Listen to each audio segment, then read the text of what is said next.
మన చదువు వల్ల, మన ఉద్యోగాల వల్ల, మన ఆస్తుల వల్ల, అండకండ బలం వల్ల, మనకు కలిగినవి ఏదున్నా మన భర్త వల్ల కానివి, మన వల్ల కానివి, భార్యల వల్ల కానివి, బిడ్డల వల్ల కానివి, తల్లిదండ్రుల వల్ల కానివి, చెప్పండి ఎవరి వల్ల సాధ్యం? దేని వల్ల సాధ్యమంట?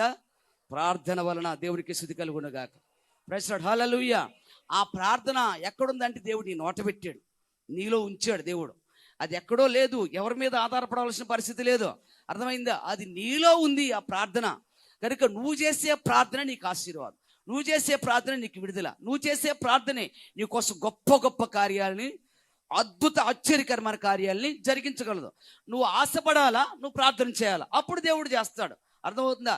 చిన్న చిన్న వాటి కోసం చెప్పండి, జలుబు చేసింది నాయన, తలకాయ నొప్పి నాయన, కాళ్ళు నొప్పులు నాయన, నీకు స్తోత్రం నాయన అంటే ఇలాంటి ప్రార్థన చేస్తే అలాంటి కార్యాలు చూస్తావు. అంటే దాని అర్థం ఏంటంటే చిన్న చిన్న వాటి కోసం చేసేటువంటి ప్రార్థన. అలా కాదు, దేవుడు గొప్ప దేవుడు కనుక ఏం చేయాలా? ఇప్పుడు మోదీ గారు వచ్చి నీకేం కావాలో అడుగు, నీకు ఇష్టం అంటే ఏం అడుగుతావు బిడ్డ? నువ్వు ఏం అడుగుతావు? ఒక్క మాట చెప్పండి, మీరేం అడుగుతారు? చిన్నవి అడుగుతావా? ఏం అడుగుతాం? మాకు ఒక మంచి ఇల్లు, మంచి ప్లాట్, మంచి ఇల్లు కావాలయ్యా. నువ్వు ఏదైనా అడగమని చెప్పావుగా, నువ్వు ఏదైనా కోరుకోమని చెప్పావుగా. అది నాకు ఒక మంచి ఇల్లు కావాలి, మంచి కారు కావాలి, ఒక విలాసవంతమైన జీవితం. పడి ఇప్పుడు వరకు ఎన్నో బాధలు పడ్డాను, ఒక విలాసవంతమైన జీవితం నాకు కావాలి అంటే ఆయన ఇస్తానని చెప్పాడు. కోరుకో అంటే ఆయన ఇవ్వగలడు. ఆయన స్థితి స్టేటస్ ఉన్నాడు, ఆ స్థితి కలిగి ఉన్నాడు కనుక ఆయన నీకు చెప్పాడు కనుక నీకు ఏది కావాలో అడుగు అన్నాడు. ఇప్పుడు ఏం చేస్తావు? ఆయన స్థితిని చూసి ఆయన ఏదైనా చేయగలడు, నీకు ఏది కావాలో అది ఉన్నతంగా అడుగుతావు. ఇప్పుడు ఈ దేవుడు ఎలాంటి దేవుడు? మన మోదీ, మన ప్రధాని గారు ఆయన కంటే కూడా గొప్పవాడు. దేవునికి స్తుతి కలుగునుగాక.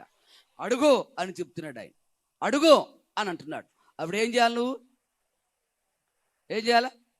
అర్థమవుతుందా? గొప్ప గొప్ప వాటిని, ప్రభువుకి మహిమ కలుగునుగాక, పరసంబంధమైన వాటిని, ఆత్మ సంబంధమైన వాటిని, మన బిడ్డలు కూడా దేవుని చేత ఆశీర్వదించబడాలని, మన బిడ్డలు కూడా దేవుని చేత నిలవాలని ఏం చేస్తాం చెప్పండి? ఉన్నతంగా ఆశపడతాం. దేవునికి మహిమ కలుగునుగాక. ఈ రాజ్యం మాకు అందరూ కూడా కావాలి అని చెప్పి. అయితే ఏం ప్రార్థన చేస్తారు? చిన్న చిన్న వాటి కోసం, సింపుల్ వాటి కోసం. ఏవో అవసరతలు ఉంటాయి, అక్కర్తలు ఉంటాయి, చేసుకోవద్దని చెప్పను. అదిగాడు గోల్. ఏం కావాలి? గురి గమ్యం ఏముండాలి చెప్పండి?